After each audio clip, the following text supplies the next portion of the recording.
ఏదో అనుకుంటే ఇంకేదో అయిందే అన్న సినిమా పాటలాగా ఉందట ఆ రెండు పార్టీల పరిస్థితి. కలిసి ఉంటే కలదు సుఖమని మనసులో అనుకుంటూ పైకి మాత్రం మీకు మీరే మాకు మేమే అన్నట్టుగా ఉన్న ఆ రెండు పార్టీలు ఇక ఆవాజ్దో హమ్ ఏక్ హై అని చేతులు కలపబోతున్నాయిట. అన్ని విధాలుగా బలంగా ఉన్న ప్రత్యర్థిని దెబ్బతీయాలి అంటే తమ ఈక్వేషన్ వచ్చే ఎన్నికల్లో సెన్సేషన్ అవుతుందని కూడా సదరు పార్టీలు నమ్ముతున్నాయిట. మరి ఆ రెండు పార్టీలేంటో, వారి లెక్కలేంటో, ఆ ఈక్వేషన్ కిక్ ఏంటో తెలుసుకోవాలంటే ఈ స్టోరీ చూడండి.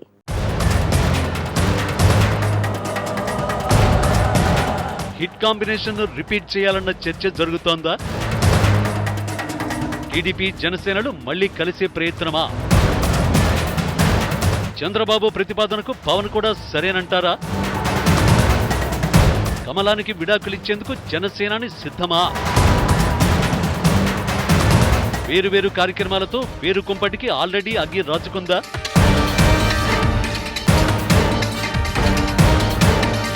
టీడీపీతో పొత్తుపై కొత్త ఎత్తులకు పవన్ స్కెచ్ వేస్తున్నారా? సైకిల్ గాజు గ్లాసు పార్ట్నర్షిప్ గల్లుమంటోందా, గొల్లుమంటుందా?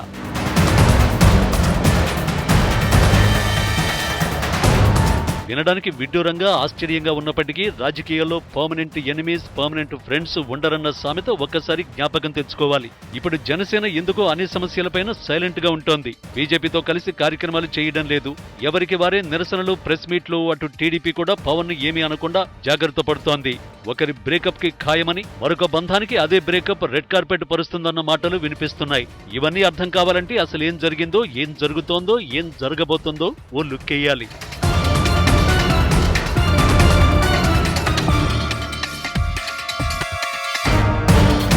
2014లో నవ్యాంధ్రప్రదేశ్లో జరిగిన తొలి ఎన్నికల్లో టీడీపీ, బీజేపీ, జనసేనల పొత్తు సూపర్ హిట్ అయింది. ఆ తర్వాత మారిన సమీకరణాల నేపథ్యంలో మొన్నటి 2019 ఎన్నికల్లో ఈ మూడు పార్టీలు వేటికవే తమ అదృష్టాన్ని పరీక్షించుకున్నాయి. కానీ ఈ పార్టీలను దురదృష్టం నీడలా వెంటాడితే ఆ అదృష్టం కాస్త వైసీపీ చుట్టూ ఫ్యాన్లా తిరిగి పార్టీకి తిరుగులేని మెజారిటీని అందించింది.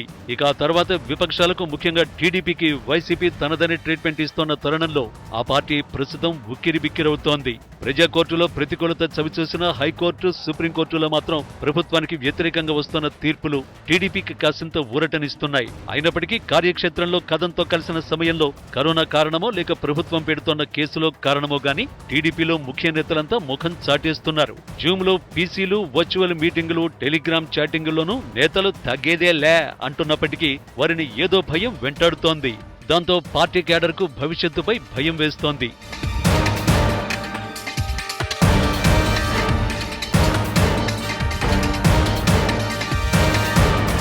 దీంతో మళ్లీ పాత కాంబినేషన్ వైపు మొగ్గు చూపితే ఎలా ఉంటుందోనన్న చర్చ టీడీపీలో అంతర్గతంగా చాలా కాలం క్రితమే మొదలైనట్లు సమాచారం.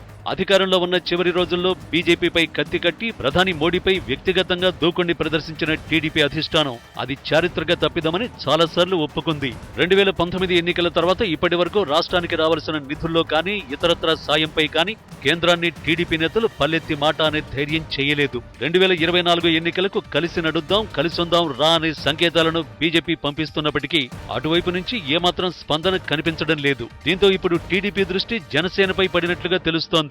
2014లో తాము పవర్లోకి రావడానికి సహకరించిన పవర్ స్టార్ మరోసారి తమను ఆదుకోబోతాడా అని ఆ పార్టీ ఆశగా ఎదురు చూస్తున్నట్టు సమాచారం. బీజేపీ తమను దూరం పెట్టేసింది. బీజేపీని పవన్ దూరం పెట్టే అవకాశం ఉందని తెలిసి ముందే కర్చీఫ్ వేసుకోవచ్చని ఆ పార్టీ అధిష్టానం ఆలోచనగా తెలుస్తోంది. తిరుపతి ఉప ఎన్నికలో బీజేపీ, జనసేన పార్టీలు కలిసి పనిచేసిన డిపాజిట్లు దక్కలేదని, కానీ తాము మాత్రం ఊహించిన దానికన్నా గట్టి పోటీనే ఇచ్చినట్లు టీడీపీ భావిస్తోంది. ఈ విషయాన్ని అధికార వైసీపీ సైతం పరోక్షంగా అంగీకరించింది. దీంతో ఎన్నడూ సొంతంగా అధికారంలోకి రాని ట్రాక్ రికార్డు ఉన్న టీడీపీ తమ పాత మిత్రునే కొత్త సమీకరణాల కోసం ఎంచుకున్నట్టు కనిపిస్తోంది. దీంతో వకీల్ సాబ్తో వకాల్తా పుచ్చుకునేందుకు టీడీపీ అధిష్టానం తెగ ప్రయత్నం చేస్తోందట.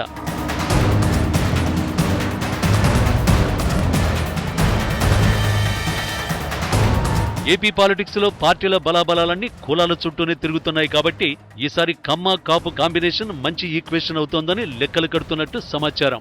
ఇప్పటికే తమ కులాన్ని టార్గెట్ చేసిన ముఖ్యమంత్రి జగన్ అన్ని రకాలుగా దెబ్బతీసే ప్రయత్నం చేస్తున్నారని భావిస్తోన్న కమ్మ సామాజిక వర్గమంతా వచ్చే ఎన్నికలు తమకు చావో రేవోనని డిసైడ్ అయినట్లు తెలుస్తోందట. దీనికి రాష్ట్రంలో బలమైన కాపు ఓటు బ్యాంకు కలిగిన జనసేనతో కలిసి నడిస్తే విక్టరీ హిస్టరీని క్రియేట్ చేస్తుందని సదరు సామాజిక వర్గంలో ఓ వర్గం బలంగా భావిస్తోందట. తమకు బ్యాక్ బోన్ గా ఉన్న బీసీలు మొన్నటి ఎన్నికల్లో వైసీపీ వైపు నిలిచినా ఈసారి తమ వైపుకే వస్తారని బలంగా నమ్ముతోందట. దీంతో ఇటీవల మహానాడులో కులాల బలాలు, వచ్చే ఎన్నికల్లో విజయంపై అంచనాలపై చర్చించిన టీడీపీ ముఖ్య నేతలు మరోసారి కమ్మటి బంధంతో అధికార పీఠాన్ని కాపు కాద్దామని డిసైడ్ అయినట్లు తెలుస్తోంది.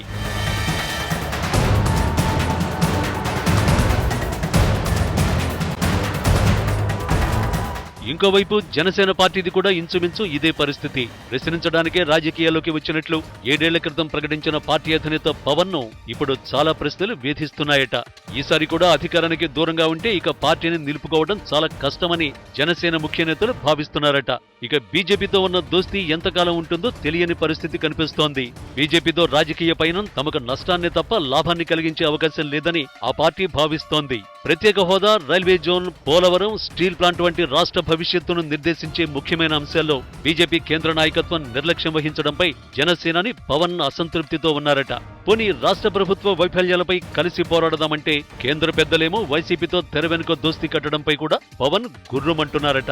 మరోవైపు దేశవ్యాప్తంగా బీజేపీకి ఎదురుగాలి వీస్తున్న తరుణంలో ఆ పార్టీ వైఫల్యాలను తమ భుజాలకెత్తుకోవలసిన అవసరం ఏముందన్న వాదనను కూడా వినిపిస్తోందట. దీంతో అచ్చొచ్చిన మిత్రుడు పార్ట్నర్ అయితే పవర్ సాధించేందుకు ఢోకా ఉండదని పవర్ స్టార్ కూడా ఆలోచనలో పడ్డారట.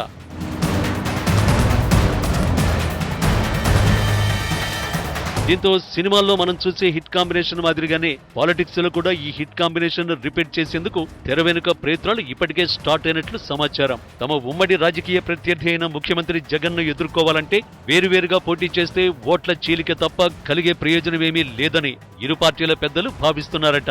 అయితే టీడీపీ దత్తపుత్రుడిగా తమ అధినేత పవన్ పై విమర్శలు ఎప్పటినుంచో వస్తున్నాయని, అదేవిధంగా ఈసారి కూడా మీరు పవర్లోకి వచ్చి మేం కేవలం ప్రశ్నలకే పరిమితమైతే చివరకు సమాధానం లేని ప్రశ్నగానే మిగలాల్సి వస్తుందని జన సైనికులు భావిస్తున్నారట. దీంతో తమ కాంబినేషన్ అధికారాన్ని చేపడితే అందులో తమకు భాగస్వామ్యం తప్పనిసరని జనసేన ముఖ్య నేతలు భావిస్తున్నారట.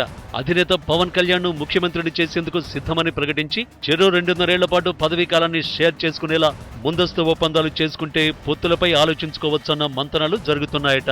మరి 40 years ఇండస్ట్రీ అయిన టీడీపీ అధినేత చంద్రబాబు ఎటువంటి నిర్ణయం తీసుకోబోతున్నారు? ఒకవేళ తామిద్దరం కలిసి పవర్లోకి వస్తే పవర్లో పార్ట్నర్ పవర్ స్టార్ కు షేర్ ఇచ్చేందుకు సిద్ధమంటారా, లేక ఇంకేమైనా మెలికలు పెడతారా? అలాగే రాజకీయంగా ఇప్పటి వరకు బాల్యదశలోనే ఉన్న జనసేన తన వ్యూహాలకు ఇక నుంచైనా పదును పెడుతుందా? ఇప్పటి వరకు చేసిన త్యాగాలకు చెక్ పెట్టి పదవుల యోగాలకు వ్యూహరచన చేయబోతోందా? ఈ ప్రశ్నలకు సమాధానం అతి త్వరలోనే దొరకబోతున్నట్లు కనిపిస్తోంది. అప్పటి వరకు వెయిట్ అండ్ సీ. రాజకీయాల్లో ఎప్పుడు ఏమైనా జరగచ్చు, ఏమో గుర్రం ఎగరాను వచ్చు.